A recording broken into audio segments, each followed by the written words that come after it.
Здравей, аз съм мъжът, който ще ти вземе жената. Искаш ли да си говорим на ти? Или всъщност не ми пука така и така вече започнах.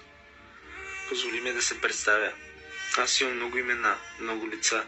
Мога да бъда Георги, колегата от офиса. Или пък Стоян, продавача на фрешове. А защо не Александър, онзи добър приятел от детството?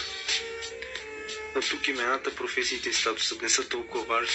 Важно е едно. Тук съм, за да ти взема момичето и ще го направя съвсем несъзнателно, без да го искам. Защото аз не съм лошо момче, не съм кучисин и не съм зъл мъж, който краде съпруги и гаджета. Но аз ще направя възможно най-лошото на твоя човек. Ще му взема ума. Не, аз няма да спя с нея, дори няма да е целуна, но тя ще ме сънува и ще си мисли за мен, докато целува теб.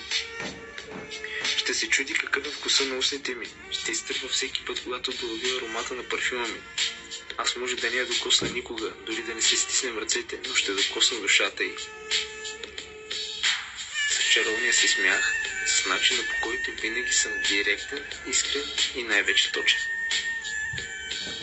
Тя ще започне да забелязва всички тези малки неща у мен. Ще види чаровната ми усмивка, погледът ми, когато нещо ме ядосна, моментът, в който запръчкам вежди. Ще търси все по-близък контакт с мен. Ще мисли, ще ме очаква да ме види с трепета на влюбена седмокласничка. Знаеш ли, аз дори няма да знам, че това се случва. Аз просто ще си върша ежедневните си задължения. Ще дишам и издишам. В повече случаи ще минавам покрай нея, без дори да я забелязвам.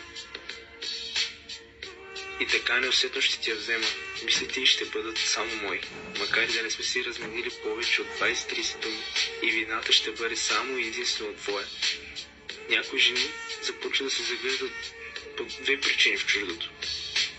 Първата е леки жени. Втората липсва им нещо в настоящата връзка. Ти знаеш, че момичето ти не е лека жена, така че оставаме с една опция. Не даваш всичко, което тя има нужда.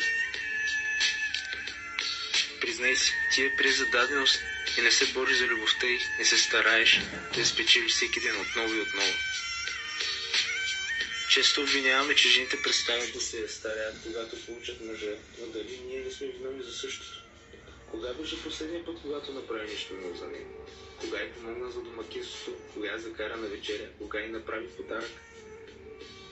Имаше много време, в което само ти беше в мислите и само и ти беше интересен. Но сега съм аз на твоето място в главата и вината за това може би е само твоя. Имаш още много малко време да спасиш приятели. Една, две, три.